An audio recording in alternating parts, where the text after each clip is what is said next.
President Mnangagwa rushed back to Harare from a meeting in Cape Town to praise the man who had once tried to have him killed. The death early this morning in Singapore of the founder of our nation and iconic leader of our struggle for national liberation, Comrade Robert Mugabe, leaves a big void in our nation. Robert Gabriel Mugabe, liberation hero, father of the Zimbabwean nation, cruel dictator. He was a good leader. He was a good leader. He was an iconic, he was an African legend. His only mistake was that he overstayed in power. A champion of the anti-colonial struggle. We will forever remember President Mugabe as a gallant leader of Pan-Africanism, of the independence of Africa. I, Robert Gabriel Mugabe, do swear that I will be faithful and bear true allegiance to Zimbabwe. At independence, Robert Mugabe was internationally respected as the liberator of his country. He's still revered by some, but reviled by others who blame him for beggaring the nation he founded, for destroying his own legacy. As a boy, he herded cattle and grew to resent the white man who owned the land of Rhodesia. He was not a good mixer at all.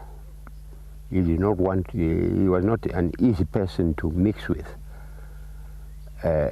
He was very reserved, and in school absolutely brilliant. He became the leader of guerrillas fighting white minority rule in Rhodesia in the 1970s. The conflict shaped him, and in his mind never really ended. The armed struggle will continue until a settlement of our own liking emerges.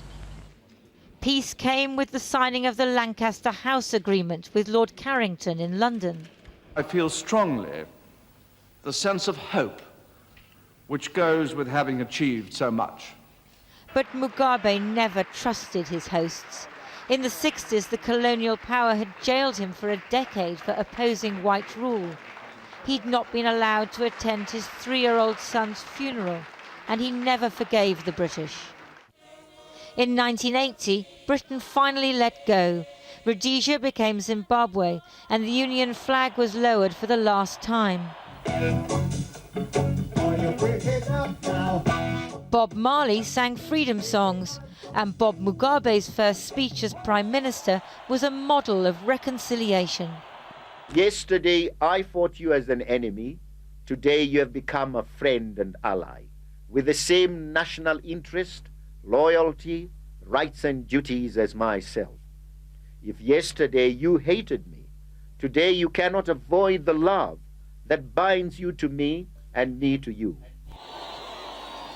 But he had no love for his internal enemies, firing fellow freedom fighter Joshua Nkomo from his cabinet and unleashing the notorious 5th Brigade in Nkomo's home area of Matabeleland. 20,000 civilians were killed.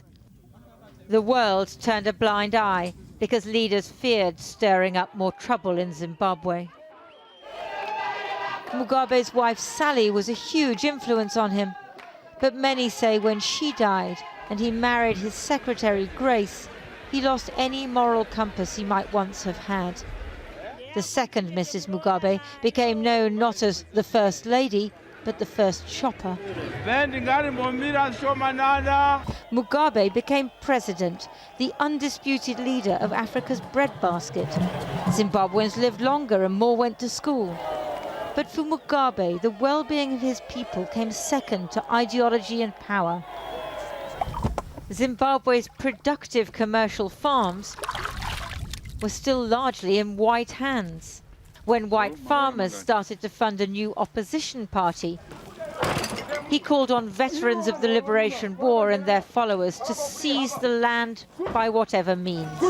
This was the continuation of the struggle, he said. The old colonial power had no right to criticize. We are not a British colony. Come on, you must know that. Tell him again. Right. Tell him again. We are not a British colony. Tell him again. What have the British to do with Zimbabwe? Who are you? You bloody idiots. At rallies, he railed against the then British Prime Minister, Tony Blair. So let Blair leave us in peace, please, please, please. He was obsessed by gay men, lower than pigs and dogs, he said, especially those in the Blair government. Let him attend to his gays and the gangsters, Vanatache Ikoko, many of whom are in his cabinet. But he always loved the royal family and must have been deeply hurt when the Queen stripped him of his knighthood. In the 2002 elections, voters in the capital stormed the polling stations. His policies had made them poorer and they wanted him out. But polling agents were beaten up and rural voters stuck with Mugabe. In subsequent elections, thousands of opposition supporters were beaten and tortured, including the late opposition leader Morgan Tsvangirai. Poverty, deprivation, hyperinflation and queues for basic goods came to characterize the country. Decline was matched by wanton destruction. In 2005, Mugabe had the houses of urban dwellers bulldozed because most supported his opponents. In the end, the opposition caved to the inevitable. They were allowed into office as long as the old man remained on top.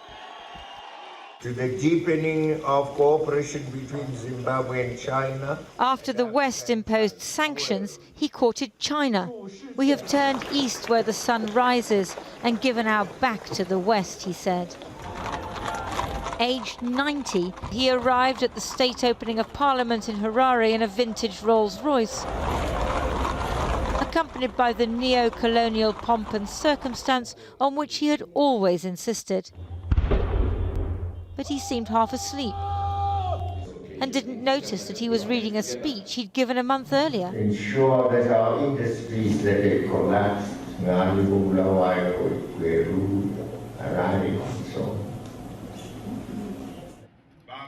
and then stumbled and fell down the steps of his plane. His 91st birthday party reportedly cost $1 million. He would rule until he was 100, said his wife, who craved power herself. I hereby confer certificates. In 2017, he presided over a degree ceremony. He'd once said he had degrees in violence and that only God could remove him from office. But in the end, it was the Zimbabwean military who ousted him. I, as the president of Zimbabwe... He resisted to the last. Sorry, one or two places. Refusing to announce his resignation live on TV as he had promised the generals. But eventually he had no choice. Notice of resignation. When his letter of resignation was read to parliamentarians, they cheered, as did many citizens who had prayed for his era to end. The health facilities in Zimbabwe lack drugs and doctors, but Robert Mugabe died in a state-of-the-art hospital in faraway Singapore. The last pictures show him with his family, an old man who had ruled for 37 years before losing power, whose spirit will haunt Zimbabwe and Zimbabweans for years to come. Lindsay Hilson reporting. Well, earlier I spoke to Wilfred Mbanga, a journalist who once knew Mugabe as a friend, but who suffered the president's wrath when he set up a critical newspaper in Harare, leading to 15 years of exile. I asked him what his earliest memories of Robert Mugabe were. Yes, I met him for the first time in November of 1974, when they were released from prison. He had been in jail for more than 10 years. And one thing that impressed me about him was that he had no bitterness whatsoever, whereas a lot of his colleagues were talking of revenge, that they would punish whites for how they mistreated blacks and so on. But Mugabe was different from all these nationalist leaders. He felt that he was fighting against the system, not against the whites. And, he talked of reconciliation, which was amazing, and he'd been talking about this way back in 1974, and he meant it. And over the years, he changed. Well, that's the question. Do you think he did change into something that, that was different, that was more tyrannical, more hard-edged? Or do you think these things were always in him? Well, I think there was this, within this glove, there was an iron fist, On a personal level, he was very charming. He liked all the things that, I loved at the time. When I first met him, we used to, you'd come to my house and would listen to music, would play Pat Boone or Elvis Presley or Jim Reeves, and would sing along and would eat sadza, which is a Zimbabwean staple diet, with pumpkin leaves and peanut butter. We loved. He was simple. He was a loving friend. He was, and he was to a fault. With people who were close to him, he did not judge them, and that's what happened. I think people took advantage of that, because they knew that as long as they were loyal to him, they could get away with murder. But if you cross swords with him, then he was absolutely a terror. He would destroy you, as he did in my case. Well, what happened in your case? How did he turn on you? So I formed, with a group of friends, a company that launched the first independent daily in Zimbabwe, which was critical of government. And he has never, to this day, he has never forgiven me for that. Do you think ultimately it's a good thing he's gone? Well, nobody celebrates a man's death.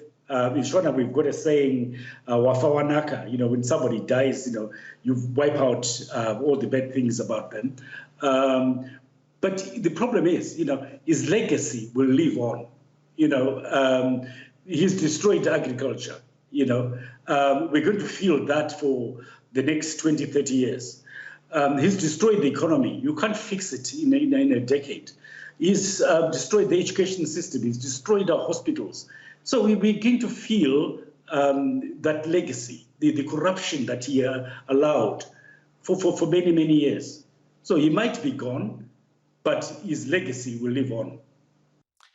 Wilfred Mbanga talking to me earlier. Well, I also spoke to Violet Gonda, another Zimbabwean journalist who spent years in exile. And I asked her what she remembered about Robert Mugabe from when she was young. Growing up, he was a hero. Like for many Zimbabweans, they saw Mugabe as the father of Zimbabwe. He was one of our liberators, a real nationalist who helped bring independence to our country. And so there was this feeling of being awestruck. And but then after independence, all that changed. From then on, he ruled Zimbabwe with an iron fist. And why did you have to leave? And what did you think of him for all those years you couldn't be in your country? I left because a group of us could not work in Zimbabwe as journalists, but I was able to go back just after he was removed in a coup 2 years ago. And it was quite different in terms of, for many years I had wanted I hated him, like many other Zimbabweans, because he had removed this, it is my right as a Zimbabwean to be able to go in and out of the country as I pleased, but he had taken that away from me. So returning home to Zimbabwe last year was sort of like refreshing for me, and also I had the opportunity to see Mr. Mugabe during the election, the election period. And I thought I was going to vent out and really be angry at him. But when I finally saw him 20 years later, he just looked like this frail old man who had just lost it. And I could not believe that this is the man that had wreaked havoc on the masses for many years. In fact, I felt pity for him. And in a way, this is how I also feel now. We all thought we were going to die before Mugabe. We would hear so many reports of him going to Singapore or Malaysia for treatment, and we always thought, you know, he would always come back. So when we were told today that Mugabe has finally died, I felt nothing, which is very weird. But what is very sad is to see how the rest of Africa, especially, is mourning, you know, this man who was seen as a fearless fighter. Mugabe was seen as that person who dared challenge the white people, who dared challenge the West. But at the end of the day, the reality for Zimbabweans on the ground was totally different. So how do you see the near future for Zimbabwe? It is very difficult to guess because right now the reality is we have food shortages, we have 90% unemployment, we have fuel crisis. Many people spend you know, a lot of time queuing for fuel, and the future is bleak.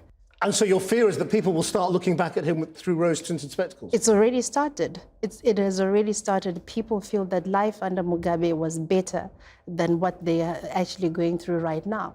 And also, to be honest, even though he reigned with this tight fist, the new president right now, you would have thought he will do things differently. But nothing has changed. It's actually gotten worse. So people are worried that we might actually see someone who was worse than what was there when Mugabe was in power.